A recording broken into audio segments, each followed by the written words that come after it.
What's happening, everybody? Welcome to another episode here, the Side Guys Football Forum. I'm one of your co-hosts, Herman the Side, joined as always by my good friend, my good buddy, the other half of the Side Guys, Mr. Tad the Side. And Tad, I don't know if you heard what today is, but people are referring to it as the sports equinox, because as of recording today on Monday, we have the Game 3 of the World Series, so we have MLB action. The NBA schedule, we have 9 games, I believe, in today's schedule there. The NFL, we have Monday Night Football between the Steelers and the Giants. Go Steelers. And hockey, we do have hockey games as well. So the Let's big go Blues. four, you have regular season action. In the case of MLB, you have postseason action. So if you're a fan of the big four, you need to have, like, I don't know, as many screens as you can to, like, watch everything that you want to, whatever it is. So that is, what I'm seeing on social media is being referred to as the sports equinox today here on October 28th. I was just afraid you were going to say it's National Tight Ends Day, because that was going to be the, 50th time I heard that. I mean, say what you want, but tight ends had themselves a very impressive day yesterday and over the weekend. We'll see exactly what happens tonight with, Pat Freiermuth and I guess Theo Johnson with the Giants, right? I mean, is there somebody else? Daniel Bellinger, right? Will Dissly? Is he still a thing? No, Disley's with the Chargers right now. Damn it.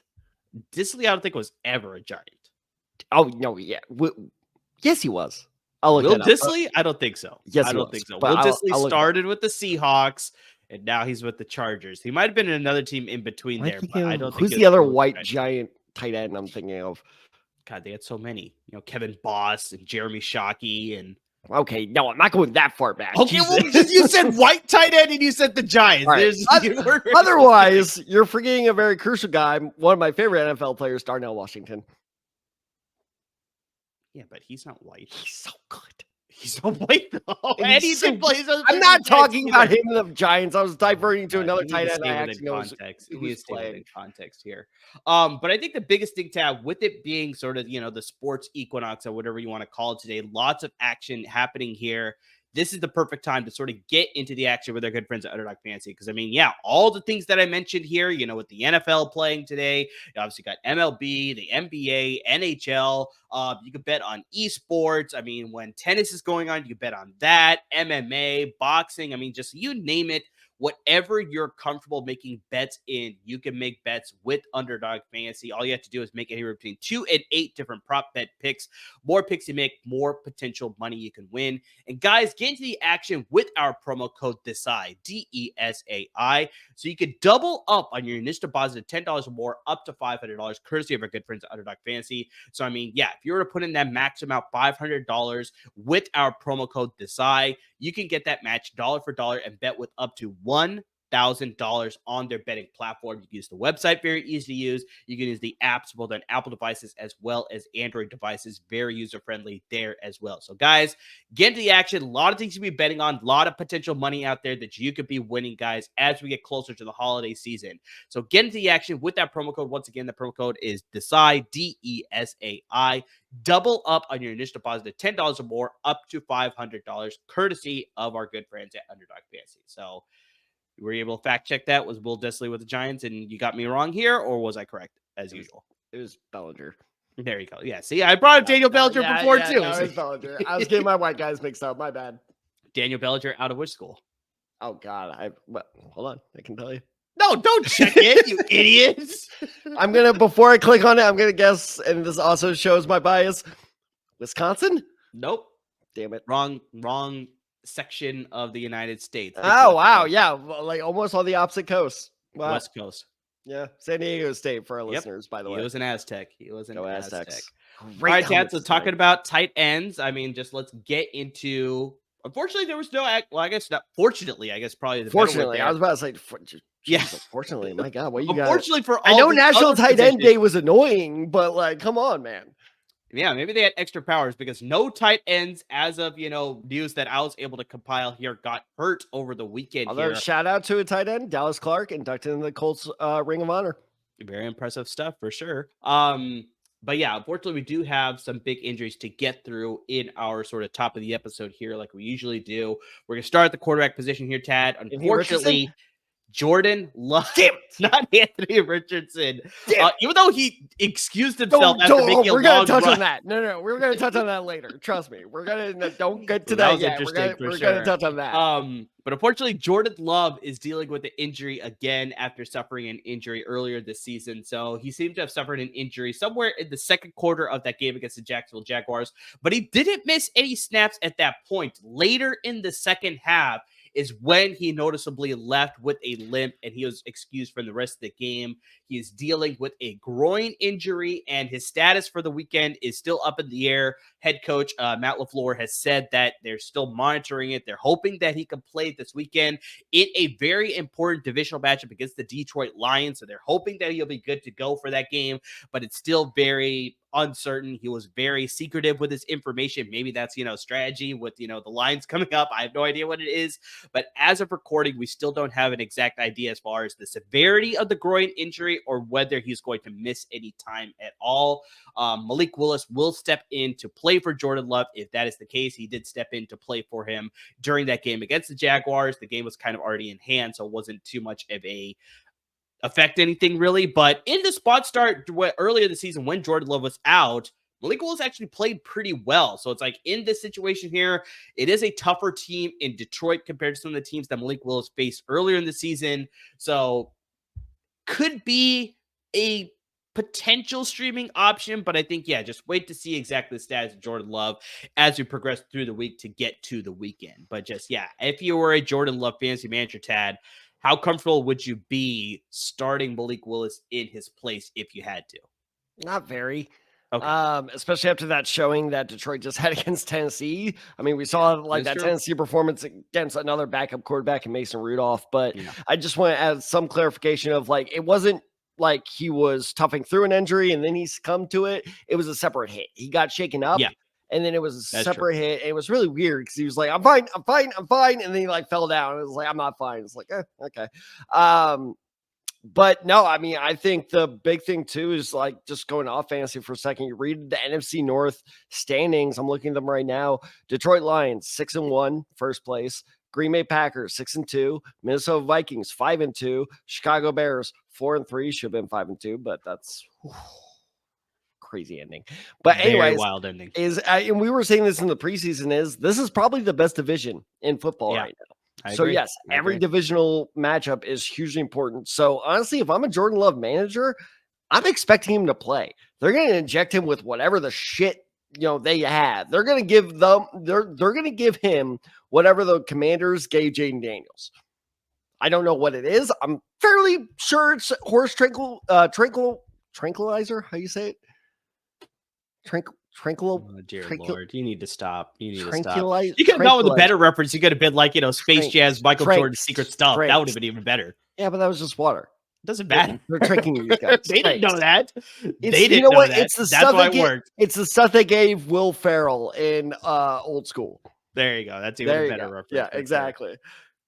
Tad, we got a lot more injuries to get to, but monitor that situation with Jordan Love. Like Tad mentioned, it's an important game, so you could see Jordan Love sort of trying to push to play in that game, but you also need to be concerned with the whole rest of the second half of the season. So very sort of, line that you sort of have to toe there is about is it about the game or is it about the rest of the season? So let's see. So maybe a hot take. They're better with Malik. Drake May, quarterback with the New England Patriots, said he unfortunately took a hard hit in the second quarter of that game against the New York Jets. He was taken to the blue medical tent. He was ruled out for the rest of the game with a concussion, so he's dealing with concussion symptoms, for the rest of this week. Jacoby Brissett came in to replace May for the rest of that game, was able to lead a game-winning effort there for the New England Patriots in an upset against the New York Jets. Woody Johnson is about to burn all of New York down. But I think just the bigger thing, Tad, that we saw saw there, like, we sort of questioned the move to begin with when they started Drake May against the Houston Texans a handful of weeks ago, but he's giving a bigger spark to this offense compared to Jacoby Brissett. And I mean, it could be a little bit of a situation where it's like you go with the veteran there. Obviously, you have to. Drake May's dealing with concussion, so it's like you can't play anyways with all the safety protocols and all that stuff. But yeah, I feel like this is a little bit of a downgrade for all fantasy prospects when it comes to the Patriots with Jacoby Brissett in the starting lineup as opposed to Drake May. So we'll see how the situation progresses throughout the entire week. But yeah, this could be a little bit of a downgrade for anybody that you're rostering from the Patriots roster for fantasy purposes if Drake May is not in the starting lineup, unless you feel differently. No, I completely agree. And the biggest victim of this injury, other than Drake May, of course, is Hunter Henry, because Hunter Henry's production was like skyrocketing, and now that Jacoby Brissett's back in until the foreseeable future, which may be 1, 2, 3 days, it could be 1, 2, 3 weeks. I don't think it will be 3 weeks, but you get my point. Yeah. But yeah, like if you have Hunter Henry and you're like, sweet, I'm right in this hot streak. That was a good hot streak to run. I don't think it's gonna go if Jacoby Brissett, or gonna keep going if Jacoby Brissett is a starter. So that's a bummer. But in terms of like just general football talk, honestly, if I'm Jerron Mayo, I'm sitting May for the rest of the year. Because Brissett can get done. Like you said, he beat the Jets. He can get done. You're I guess now 2-6. Congratulations. You're not doing shit this year. Just sit May. Don't, turn him into the next Tua, where we had to worry about concussions every other week. I mean, that was the loudest the Dolphins stadium got yesterday, is when Tua slid. Yeah, no, I agree. Like, come on. Like, if you have a young guy and you know it's not your year, just sit him. Like, what's the point in playing him? I get you sell tickets, but you're the Patriots. Boston's going to go watch their football. So anyway, point being is Hunter Henry managers, bench him. Don't drop him. Don't drop him, because he'll probably, despite what I just said, keep playing May. But yeah, Hunter Henry's on bench until Drake May comes back. If you have any other Patriot roster, just drop him.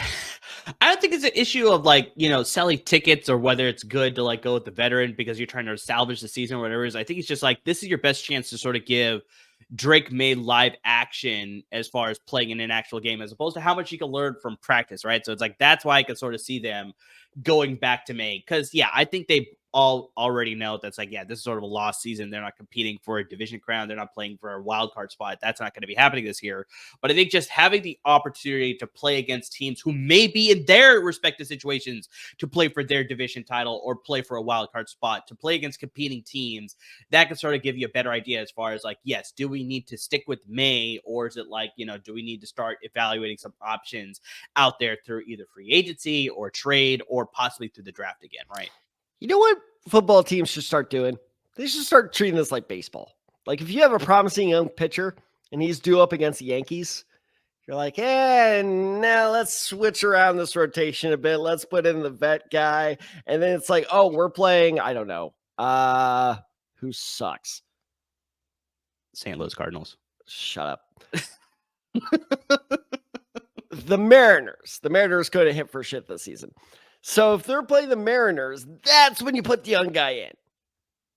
Or here, better example, the Reds. It's like, if we're playing the Yankees 1 week, I'm not good offense. No, they did not. They did. Unless you're thinking about the red team that has a bird as a mascot, they had a terrible offense. Point being is, hold on. Point being is, if the Patriots are playing like the Ravens, then yeah, put Jacoby Brissett in there. But if they're playing, I don't know, like the Colts. Honestly, yeah, because the Colts aren't having terrible defense. This is a great example. If they're playing the Colts, then yeah, that's when you put Drake May in. That's what they should be doing. Just change up the quarterback. It doesn't need to be a big deal. People just blow it out of proportion. All right, let's get to another quarterback. It's not an injury, but they did have a replacement here. Spencer Rattler of the New Orleans Saints. So he was replaced in the game against the Los Angeles Chargers due to level of play. I think his ambulance is coming, by the way. So this was an injury situation. He was, given a long leash by head coach Dennis Allen. He said that, and he was taken out in the third quarter, replaced by Jake Hayner to close out the rest of that game. But I think the bigger thing that I sort of want to bring up here is that Derek Carr is on track to play this weekend against the Carolina Panthers, barring any sort of flare up to his oblique injury, or whether, there's some sort of now, heaven forbid, any sort of other injury that he suffers during practice week this week. He is in line to play this weekend. But yeah, in this case, we may see the end of Spencer Rattler. Maybe we'll see some Jake Haener in case Derek Carr is not able to go. But just, wanted to bring that up for all you fantasy managers that have Derek Carr. He is potentially in line to start this week against the Carolina Panthers, who we had a very good game against all the way back in week 1. So yeah, something to sort of keep in mind there, especially if you're streaming quarterbacks. I'm pretty sure Derek Carr is out there for you guys. Not a bad one. So. Yeah. All right, let's get to the running backs here. Only one running back to bring up, but it is a big name, obviously, out there. Jordan Mason, running back for the San Francisco 49ers. In the second quarter of the game against the Dallas Cowboys, he left with a shoulder injury. He came back out in the second half, but the Niners didn't play him. They went with the rookie, Isaac Guerrero. He was in pads with the helmet on, so it looked like they so damn good, by the way. Guerrendo's looking pretty good. But yeah, I think just the biggest thing here that the Niners are on a bye week this week. So he's dealing with that same shoulder injury that he suffered a couple of weeks ago against the Seattle Seahawks. So the bye week couldn't come at a better time for Jordan Mason here, because yeah, he could come back and he could be ready to go after the 2 weeks. But speaking about Derek Carr coming back from injury, Christian McCaffrey is potentially in line to start after the bye week. I have a live update. 8 minutes ago, ESPN released a report, quote, McCaffrey to, quote, hit it hard during simulated. Sorry, my phone got rid of it. Hit it hard during simulated practice this week. 49ers plan to open running backs IR window next Monday. Yeah, so I think they're going to give their best shot that they can to get Christian McCaffrey for the second half of the season, but also with the injury that he was dealing with all, through the first half of the season, you also have to wonder whether they're still going to ease him into the lineup, very similar to what we were talking about with Nick Chubb and the Cleveland Browns offense last week. So I could very much see the same thing here with Christian McCaffrey. That's the Niners are still hoping to get to a playoff spot. It's like one of those situations where it's like, get in and then figure it out. So it's like maybe they want to ease Christian McCaffrey to make sure that they can have him healthy for a playoff run, instead of okay, they were able to get good work out of Jordan Mason. The rookie Isaac Guerrero was showing good flashes as well. So it's like, okay, we got some other running backs that could sort of help us out through the rest of the regular season. Let's make sure Christian McCaffrey is good to go for the postseason. So yeah, all you Christian McCaffrey managers, there's lots of hope there. So yeah, maybe he'll get eased in back into the roster. But yeah, I think it's still going to be a little bit of time before we see the full set of Christian McCaffrey winning Offensive Player of the Year last year. That may take some time still. So yeah, Jordan Mason managers, I think you're still good to go. And if Isaac Guerendo's out there in the waiver wire, he's not a bad addition to your fantasy roster this week, on a bye week especially. So yeah, some things to keep in mind there for sure. I think if you're a Jordan Mason manager, you're fine for the next couple of weeks. Now's the time to sell high, though. I think if you can find the right piece for him, if you find Jonathan Taylor guy, like a Jonathan Taylor manager has been frustrated that he, just had to be on his bench. I know, because I am that person. Fortunately for my league mates, I'm smart enough not to do this. But if you find someone who is frustrated and you can get a consistent guy who's going to be there for a couple of weeks, because like you said, I think for the next 3 to 5 weeks, he's fine. But the problem is, by the time fantasy football playoffs roll around, I think that's exactly when Christian McCaffrey is going to be in that full-time role once again, if he's on schedule. And Jordan Mason's going to be next to useless fantasy-wise. So while, yes, if you want to hold on to him, I think you're still, like Amir said, I think you're still good for another, at least 3 weeks. However, if you can find that right trade, not a bad move. Also, for Christian McCaffrey managers, if you have him on your IR spot, you got to start playing for bringing him off, because once that Q comes in, most leagues don't let you make any moves until you take him off that IR spot. So you got to prepare. I wouldn't say most leagues. I'd probably say all leagues. That's exactly. I just didn't know for sure if it was all of them. So I just didn't want to. But yeah, so you got to prepare. All right, who am I going to drop? I've done the same thing. I have TJ Hawkinson, who is likely coming off the IR or that out tag. He's likely coming off that this week. Injury we're about to get into, but luckily I have not luckily, but I have Christian Kirk on my bench, so I'm just going to drop Kirk for Hawkinson. Worked out. Sorry, Kirk. But yes, bottom line being is McCaffrey managers prepare, and Mason managers maybe start looking for a trade. So it's actually good that you bring that up, Ted. Let's get to the wide receivers here. So let's get to that game between the Jaguars and the Packers again. Unfortunately, two wide receivers for the same team dealing with injuries here. So you already brought up Christian Kirk. He is dealing with an injury. But Brian Thomas Jr., the rookie, is also dealing with an injury. So let's start with one. Kirk. Really hurts. Yeah, so that one, let's start with Kirk. Bigger news here. Unfortunate news as Kirk is the subject. He was the subject of trade rumors, Tad, before the injury that happened against the Green Bay Packers. Yeah, so there's a lot of rumors that maybe he'd be on the block, shipped out there. But yeah, that sort of hit dead water now because, yeah, that is not going to be happening. He injured himself in the fourth quarter when a Packer defender landed on his body. After the game, is determined that he has a broken clavicle. He's going to need surgery. He is done for the rest of the 2024 season.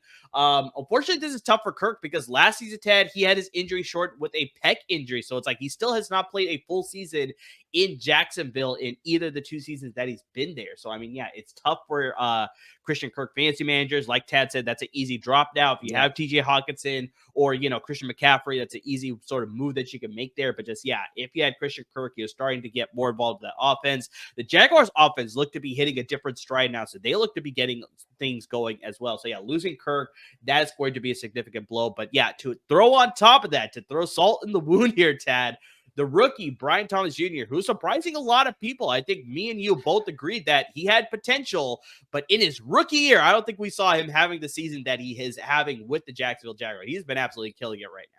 You could argue he's the best receiver out of this class so far. It might be. It could be very much the case. But yeah, Dolphin fans are screaming at me about Marvin Harrison Jr. But yeah, he is dealing with the injury that he suffered in that game against the Green Bay Packers. He caught a touchdown pass in the third quarter, but then the celebration was kind of cut short because he was injured on that very same play. He left the game, did not return with a chest injury. Initial reports are saying that the chest injury could keep him out from 2 to 4 weeks, but head coach Doug Peterson came out earlier today in a press conference saying that that is a surprising thing. But I did tell you that he was my candidate as a guy to get fired. So yeah.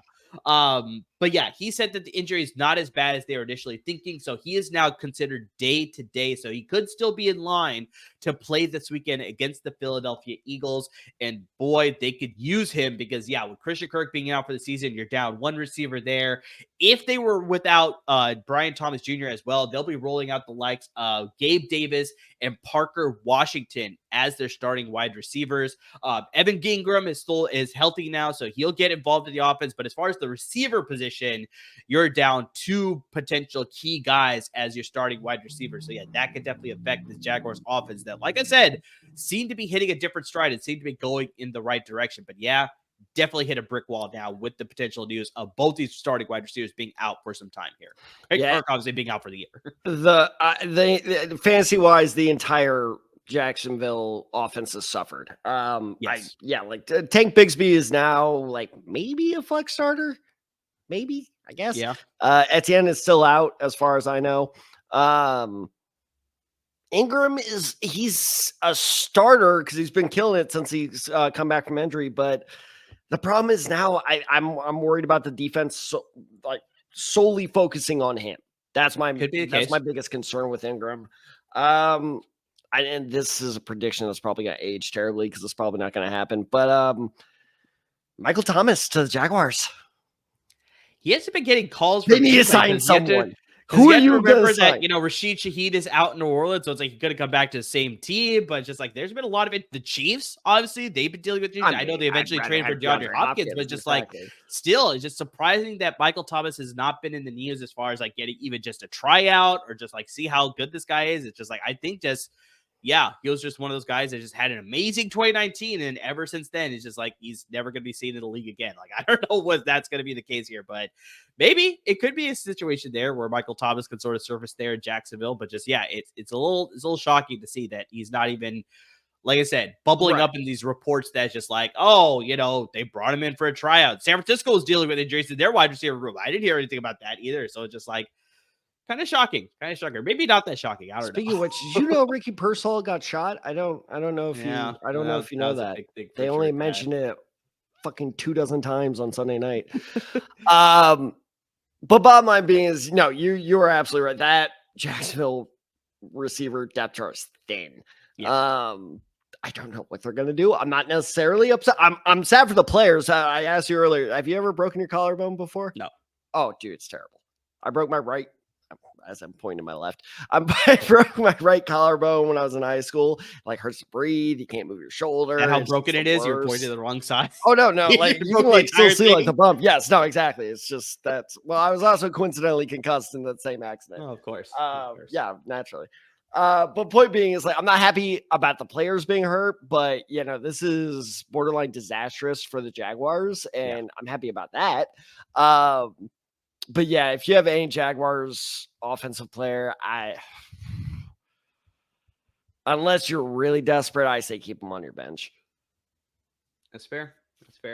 Another big name receiver, Ted, that went down. We're still waiting to see the severity of the injury, but Stefon Diggs of the Houston Texans, his knee sort of buckled on a route that he's running against the Indianapolis Colts in the fight. Exactly. Non-contact injury there in the final minutes of the third quarter. He left the game, but no news was given as far as the severity of the injury during the broadcast. And then head coach DeMeco Ryans hasn't exactly given much information yet either. Maybe they're still waiting to see exactly, run some more tests before they report anything out there. But it seems like, Tad, I think you put a note in here that Adam Schefter is reporting that it's feared to be potentially a torn ACL. I've also seen, the Twitter doctors saying that it could be a meniscus injury, but just based on what we're seeing there, it looks like maybe he will miss some time. Just how much time he's going to miss, that is the hard thing that's going to be able to, that's the hard thing that we're going to be not able to determine here. But Tad, we're talking about the Jaguars receivers room being kind of thin. Now the Texans receiver room is starting to thin out as well, because obviously Nico Collins is unfortunately done for the year. Stefon Diggs, if he has to miss any time, that's still going to be, lack of production from this wide receiver room. Tank Dell, I think, will immediately see a lot of targets here, but then the other receivers behind it will be John Mechie and then Xavier Hutchinson as some supplemental pieces in this offense. Obviously, they got Dalton Schultz. Maybe he'll see more targets, and they'll obviously use Joe Mixon out of the backfield, maybe see some more targets as well. But just, they're definitely a team that's competing to win the AFC South. And yeah, now losing another key piece to that receiver room, maybe this will affect their offense potentially going forward. I think it 100% will. And especially because CJ Stroud, I mean, we were talking about this before the episode started, is CJ Stroud is not performing up to expectations this year. He's having a bit of a sophomore slump. A little bit down year, after having an amazing rookie year. It's just, sophomore slump. But I absolutely think, especially, I mean, you go on the opposite side of the spectrum where Joe Mixon, my Lord, that guy just ran all over my Indianapolis Colts. He did. He is unstoppable. Which is why you had him as a pick in our underdog bets. It did. Yeah, exactly. But so I think you ride the hot hand, right? It's like you go with Joe Mixon, you lean a little bit more on him, especially like you said, like that receiver room is a little more thin. How do you clear that up? You put less receivers on the field, which means you're running a little bit more. I will say though, is those receivers, like the Texans have, and this hurts me to say, the Texans have drafted incredibly well the last like 3 or 4 years, because Xavier Hutchinson's pretty good. John Mechie was my pick for comeback player of the year last year. Yeah. He's good. He is good, dude. I'm not saying he's not good, but just, it's still questioning that choice. Well, I wasn't going to go DeMar Hamlin. I'm not vanilla. Who still didn't get, by the way. Go Flacco. Yeah. Flacco magic. Start Flacco. We'll get into that. But point being is like, I think Hutchinson's good. Mechie's good. Like, this is not the end of the world for the Texans. It's not good news, but it's not the end of the world for the Texans. So again, I am one of you. So if you are a CJ Stroud manager, maybe put him on the bench for now, but don't like freak out, try to trade him, drop him or whatever. Cause I'm a big believer that Stroud can bounce back. Oh, easily. He's got that potential for sure. So yeah, this is not a situation where it's like you need to drop him. It's just like, monitor it as we go forward to see how severe the Diggs injury is. And just, maybe this is a situation where he actually grows from this and is like, now he's involving other guys and just becomes that much more dangerous of a quarterback. So we'll see exactly how it plays out here. So Tad, a couple more injuries that we want to get to at the wide receiver position. Deebo Samuel, after dealing with pneumonia symptoms at the beginning of the week, he was cleared to play against the Dallas Cowboys, but he was definitely suffering from labored breathing on some longer extended plays for sure. But he left the game with a rib injury. So, I mean, he was dealing with rib injury. On top of that, suffered that injury in the fourth quarter. How so it wasn't breathe long. At all? but just he's taken out after that game. The biggest thing that's coming for the San Francisco 49ers, where I brought up the Jordan Mason injury, brought up obviously Christian McCaffrey possibly returning, is that they are on a bye week this week. So everybody that is hurt can potentially heal up and be ready to go for the second half charge for the season. They got to 500 by beating the Dallas Cowboys. So yeah, maybe this is the sort of spark that they need. This is the perfect time for them to get healthy. So yeah, if you're a Deebo Samuel manager, I think just monitor the situation. But yeah, with it being a bye week, I think he should be in line to be ready to go when they come back in week 10 and play the Tampa Bay Buccaneers. So yeah, I don't think there's anything to be too concerned with there. That man's a freaking nature. He's going to be fine. But I mean, Ted, we're talking about thin wide receiver rooms. This is another one that's taken a big hit as well. The Tampa Bay Buccaneers, they're dealing with another injury here. So Sterling Shepard, who is their now starting wide receiver, he could be potentially missing some action. He dealt with a hamstring injury, left that game against the Atlanta Falcons in the second quarter. It did not return in the game. We obviously know, we brought this up already, Chris Godwin is done for the season, dealing with a dislocated ankle. Mike Evans is going to still miss a couple more weeks with dealing with his own hamstring injury. So it was going to come down to Sterling Shepard and Jalen McMillan, the rookie, as the wide receivers here. But yeah, now without Sterling Shepard, this wide receiver room thins out quite a bit. But I think the biggest thing here, Tad, and I brought this up as a start in our start 'em sit 'em from this past week, Cade Otton is slowly becoming a focal point of this passing offense. Baker Mayfield is looking his way quite a bit. He had 10 targets in that game against the Atlanta Falcons. He caught 9 of them. He had 81 receiving yards, and he scored 2 touchdowns as well. So, I mean, this guy is definitely being involved in the passing offense. So, I mean, if he's still out there, go get him, because yeah, he is going to be a focal point of this passing offense for sure going forward, 100%. But just, yeah, another wide receiver room Tad that's unfortunately taken another hit, and they're being very thinned out. So yeah, it's hard to trust as far as just, any wide receivers in the Tampa Bay room, because yeah, I think we may be seeing a lot more Cade Otton going forward. First off, way to steal my thunder there, but okay. Top free agent receivers that I just looked up. I don't know if any of them are currently on teams. Michael Thomas. Okay. Yeah, Corey Davis. Corey Davis. Okay. There's a name. Randall Cobb. Think he'll sign with the Jets in a couple weeks.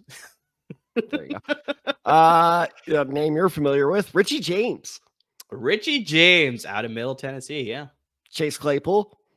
Wow. Yeah. He burnt. He's like the Icarus story, right? It's like he just flew too close to the sun and then he absolutely crashed down. Absolutely. James Washington. Oh, yeah. Former Blitnikoff Award winner, right? Yep, exactly. At Oklahoma State, I believe, right? Damn it. Yeah. Jakeem Grant. Former Dolphin. Really, Jakeem Grant. Okay. Number 14, I believe, on the Dolphins. Willie Snead. Willie Snead is still out there, yeah. Russell Gage. Okay, not a bad name. Isaiah McKenzie. Okay. And Traquan Smith. Traquan Smith is out there. Okay, those are some pretty decent names. Interesting names they're brought in. But yes, no, keep an eye out for some free agent wide receiver signings this week, because there should be a lot of them. I can see it happening. So, Tad, we're obviously talking about some thin wide receiver rooms. We brought up a lot of injuries here. Let's get to our waiver wire picks here in week 9, because, yeah, we definitely could use some help. We do have 2 teams on a bye week. I already brought up San Francisco's on a bye week, but the other team that's on a bye week this week, only 2 teams, the Pittsburgh Steelers, after playing on Monday night against the New York Giants, they will be going on a bye week this week. Pop quiz, which one has more Super Bowls? The Pittsburgh Steelers. Yeah. How many? All right. They have 6. Damn it. Yeah. But Brady has 7, so he has the most.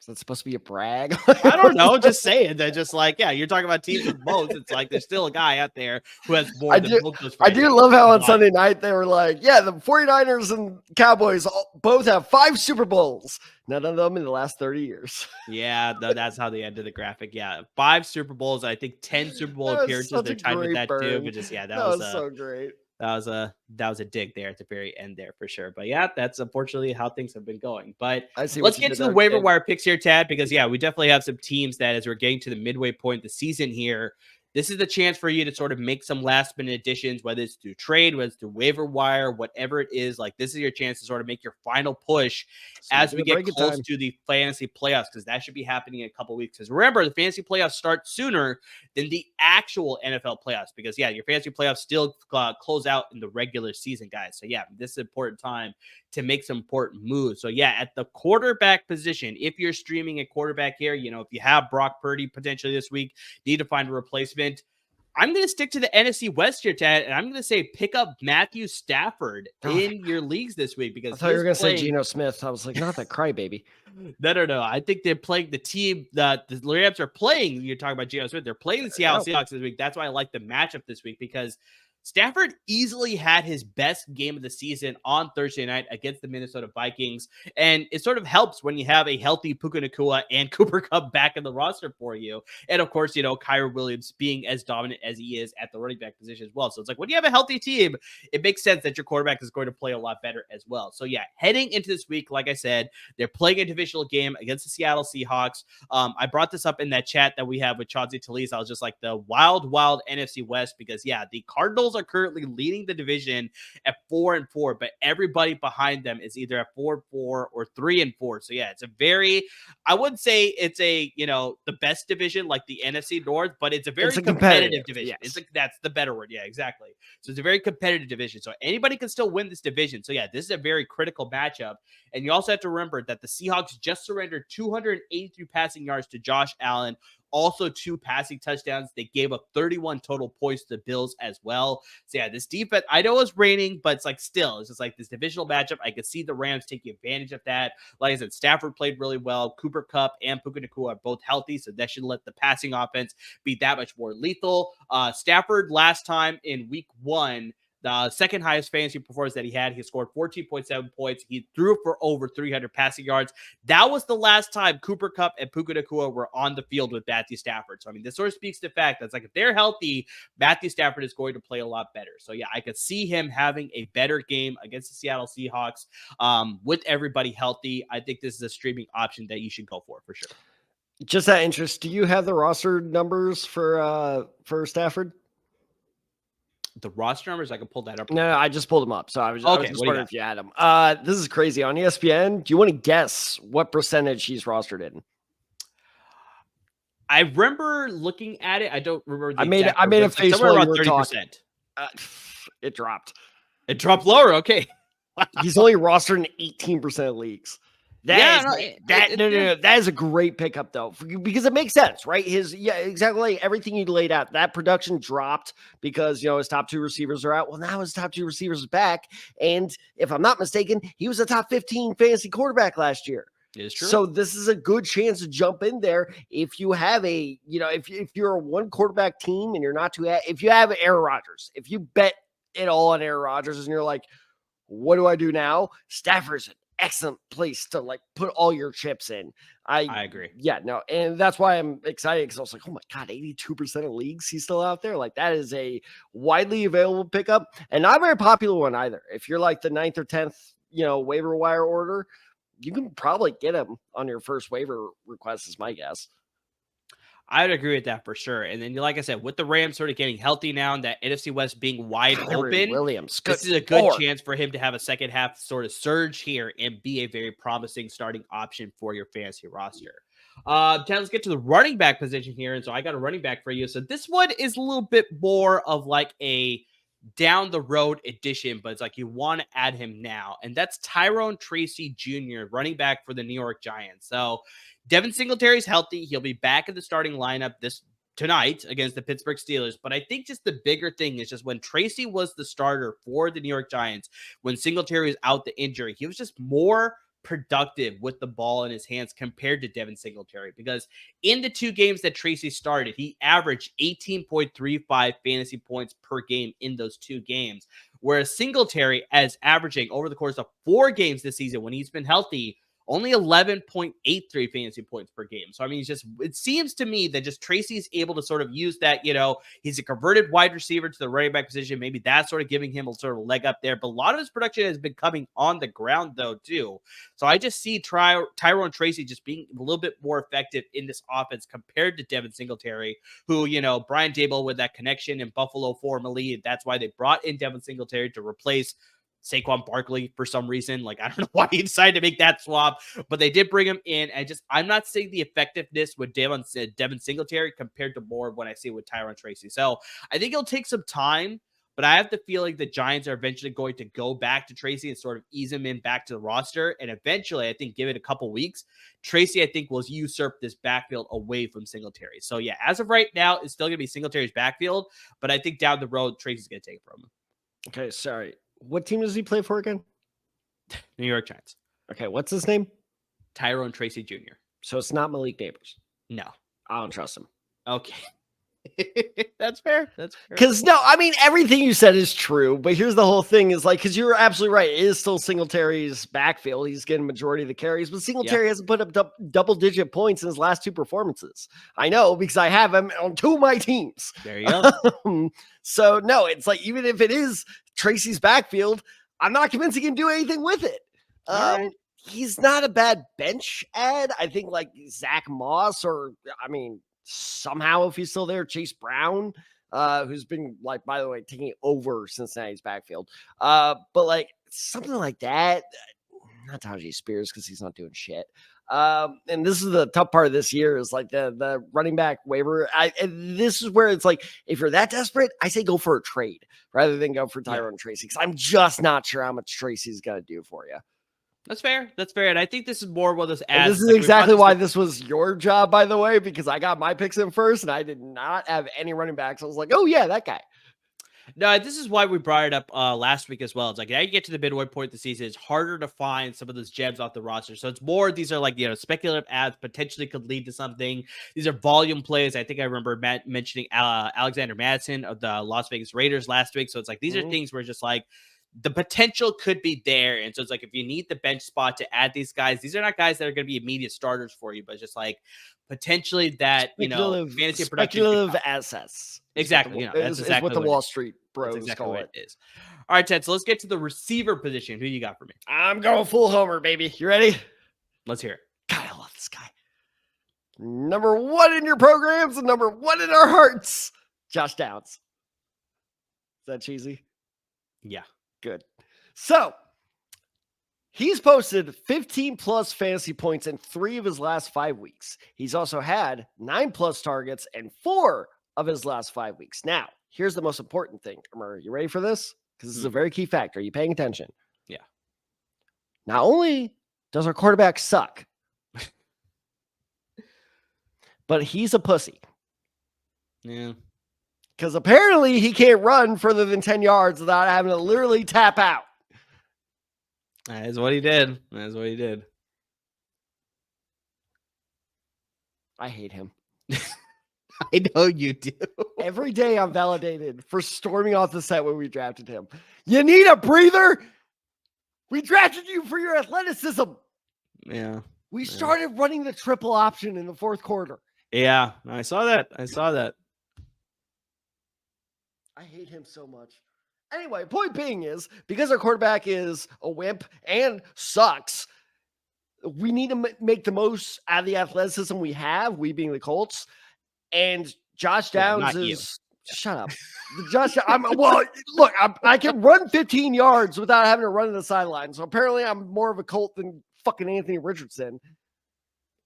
Bitch. Anyway, point being is, I'm very fired up about that. I am so angry with it. You should see me when that headline came. No, I have been waiting for this all day. We could make a whole podcast out of I need a breather. Oh, really? You need a breather? Well, I need Joe Flacco in as the starter then. So, try completing a pass to your own team.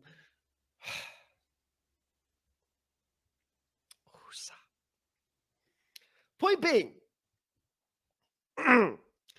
with the detriment that is Anthony Richardson, is the Colts need to make the most out of their athleticism, which is Jonathan Taylor, and Josh Downs is their best receiver. And this is why Steichen is a good coach, is because clearly he recognizes that. And that's why he's getting so many touches. Again, 9+ targets in 4 out of the last 5 games. So you're seeing a lot of targets with Josh Downs. I think that you're going to see a lot more of a limiting passing game. When they go deep, they tend to target either Pittman or Pierce. When they go short, they tend to target Downs more.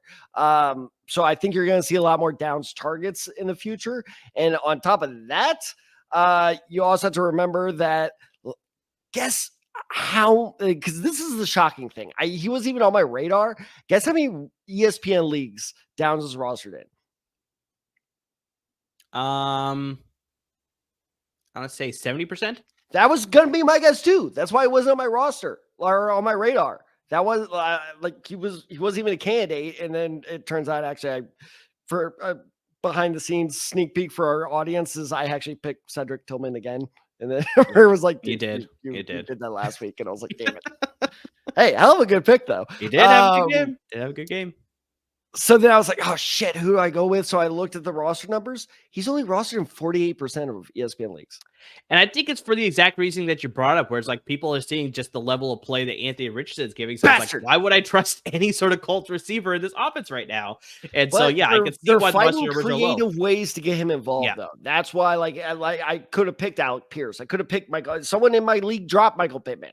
And no point was like, oh, I need to get him. Like, I was like, oh, no, good move by you. But no, like Josh Downs, that's a Colts player. I'm like, I could consider that. Yeah, exactly. Like I said, if you're sort of limited in the passing game, but you sort of have to go with these shorter routes to then lead to potentially, more yak plays and things like that. That's sort of where Josh Downs is sort of being featured in this offense more compared to a Michael Pittman or an Alec Pierce, who pretty much relying on those deeper balls. Sorry, what were those 2 words you used? Short passing and limited passing. Passing game? What is that? I'm not familiar with that because Anthony Richardson sucks. All right, Ted, do you have a tight end for us off the waiver wire? I hate him so much. Not this tight end, but just Anthony Richardson. But yes, I do. I mean, you already touched on him, but yeah, Cade Otton, I think is the easy. That's a home run for sure. So it's the home run pick of the week. We just got to bring him up. But yeah, he's available in, let me do the math real quick, 42% of ESPN leagues. So he's still out there for a lot of you. Yeah. And you already brought up this stat that he had 10 targets last week or this past week, but he had 10 targets the week before. That is true. So he is on a target streak right now. Chris Godwin's out. Evans is out until week 10. And the Tampa Bay Buccaneers, do you know who their next 2 opponents are? I do know after this week it's San Francisco, but I don't know who they're playing this week. You know that one. Kansas City. Oh, Kansas City. Okay. Talk about a tough stretch, by the way. KC and then SF. Woo! But that also means those are 2 shootouts, like in the middle. I can see that happening. Which means a lot of passing, which means I don't expect that 10 target number to go down much. So, especially like we talked about with Godwin, Evans out. McMillan looked solid. It wasn't his debut, but it was kind of his debut as like the number 1 receiver. He looked okay. I think he had like 1 or 2 catches. So yeah, I think they're going to lead on hard in the passing game. So yeah, it's just if you're in need of a tight end, that's an easy pickup right there. Yeah, exactly. And I think just the biggest thing with Otton is just like he has Baker Mayfield's trust, right? Where it's like, like you said, where it's like Jalen McMillan's rookie, maybe still adjusting. I don't know what it is. We already talked about all the injuries that the receivers are suffering. So it's just like pick. I don't know if you saw that against the Falcons. I think it was on the flea flicker actually, where it was targeted for McMillan. You could just tell that chemistry wasn't there, where he thought McMillan was going to go a little shorter, and the Falcon safety just bit on it. Yeah, so it's just like, if you need to air it out, it seems like Mayfield will be looking Otton's way more because, that's a reliable target for him in this offense going forward for sure. Ted, what do you got for me as far as defense off the waiver wire? It's been a very AFC South heavy episode. I don't like it. It's true. It's a little bit. All right, the Texans defense, pick them up. God damn it. And here's the shocking thing, though, is, again, I keep on bringing this up, but do you want to guess what their roster percentage is? I don't understand what people are doing. I think the Texans are around 40% or something like that, right? Maybe a little higher, 48. Okay, yeah. But still, I mean, that's insane. And I'll tell you why that's insane. They've scored at least 9 points in 3 straight games. Like, this is a consistently performing defense. And let me tell you, someone picked up the goddamn Jets defense. Consistently performing. I'm not in a very good mood today. Point being is a consistently performing defense is very hard to find. It's like a good girl, right? Or a good guy if you're into that. Like, once you find one, don't let him go. Like, once you find a good, consistent defense, don't let it go. I know that matchup may not seem great. I know you may have a bad week, but just hold on to them and put a ring on it. I'm telling you, put a ring on that Houston Texans defense, especially because do you know who they're playing next week? I think Tennessee this week, right? Even better. The New York Jets. The New York Jets. Okay, there we go. I know. That's the Thursday night game. Yeah, I know people are like, Aaron Rodgers, Devontae Adams. Stop being scared. They're terrible. I saw a quote on Reddit. What was that last night? Of like, they're not a team. They're just a bunch of superstars. And that's exactly what it is. Yeah, I've never seen something more true on Reddit. No, and I think the biggest thing is just like when that trade happened, because remember that was the big trade of that day, right? But then right after, I think it was like maybe 15 minutes later, the Bills acquired Amari Cooper, and that was the discussion on a lot of these talk shows of just like which was the better trade: Devontae Adams going to the Jets or Amari Cooper going to the Buffalo Bills? And like most people are saying, Devontae Adams going to the Jets, but for me, I felt that the Jets had so many other problems that Amari Cooper going to Buffalo to give them a little bit more of a legitimate weapon to now make everybody else more effective.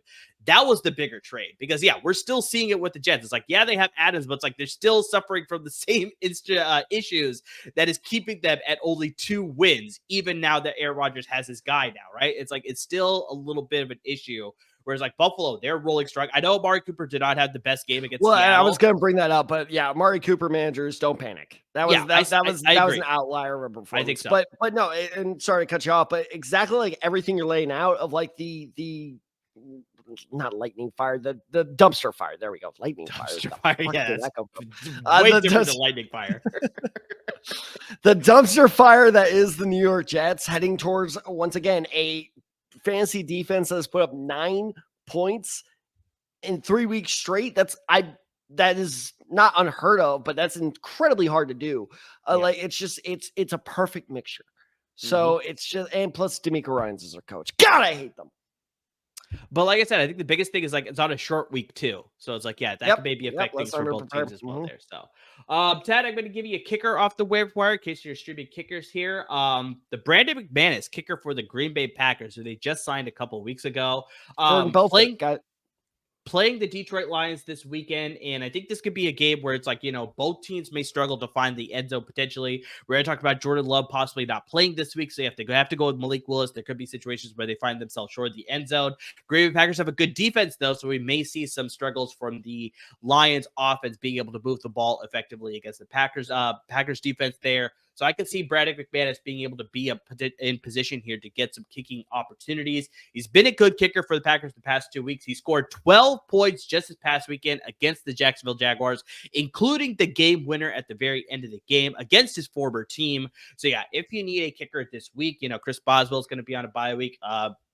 Insert 49ers kicker because they've all been hurt at this point. But if you need to replace the Niners kicker there, who is 41?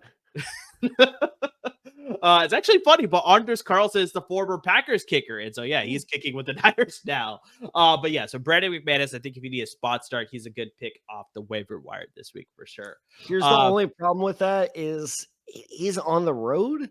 That's true. Can we trust him on that flight? Oh, God. But guys, those are some of our waiver wire picks here in week 9. But I mean, we say this every single time. We can't get to everything that we want to in a given episode. So there's probably a bunch of waiver wire decisions that you want to make that we didn't cover in the episode. This is where you need to hit us up on our social media handles. You got me at Underside23. You got Tad Side 94. Got the show handle at The Decide Guys. And we're on Instagram at The Decide Guys as well. So hit us up with your specific waiver wire ads. We talked about it. It's sort of thinning out on the waiver wire for various positions out there. So we will help you try and find the best option for your roster as, like I said, this is the push for the fantasy playoffs now. So guys, this is where sort of making all those important moves when it comes to waiver wire decisions, starts decisions, definitely trade decisions, because trade deadlines are coming up pretty soon, both in the NFL as well as for your respective fantasy leagues as well, guys. So this is your last chance to make some moves as you make that playoff push for the fantasy playoffs, because we say this every single time. We want to help you win some fantasy titles and take home some fantasy championships, as many as we can this year. Guys, make sure you subscribe to our podcast, wherever you listen to your podcast. Make sure you subscribe to our YouTube channel as well. Please support our parent network at LAFB Network, because they're giving you a lot of great content, and without them, there would be no us. So they're giving you a lot of great content when it comes to the Rams and the Chargers at the professional level, and the Bruins and the Trojans when it comes to the college football level. So lots of great content coming from a lot of great content producers from our good friends at LAFB Network. And guys, to everybody who's already supporting our podcast by listening to the podcast, by watching our videos, by interacting with us on social media, and watching our YouTube shorts, giving you all of our underdog picks, I mean, we can't appreciate it anymore. So anyway, and every way that you're supporting the podcast, we just can't thank you enough. And like Amir said, our parent network, LAFB Network, is truly a network. We have awesome podcasts, so be sure to check out awesome stuff like Salute to Troy. They cover everything USC. USC fans, I know you're a little upset right now. So if you need a place to vent, they actually do live shows on YouTube. So be sure to go to LAFB Network channel on YouTube to check that out. And if you're like me, who doesn't care about USC and in fact kind of likes when they suck, and you just want to talk movies and TV and everything else other than football, along with football though, because they do discuss both, check out LA Podfidential with Chauncey Talese, because that podcast is just so much fun. We guest spot on there several times. It's always a great time. It's a fantastic time to listen, so be sure to check them out as well. So please and thank you for doing that. And as always, everyone, thank you so much for listening. Thank you so much for watching, and please stay safe, everyone. Tranquilizer? Tranquilizer. Very end. Yeah, exactly. Tranquilizer.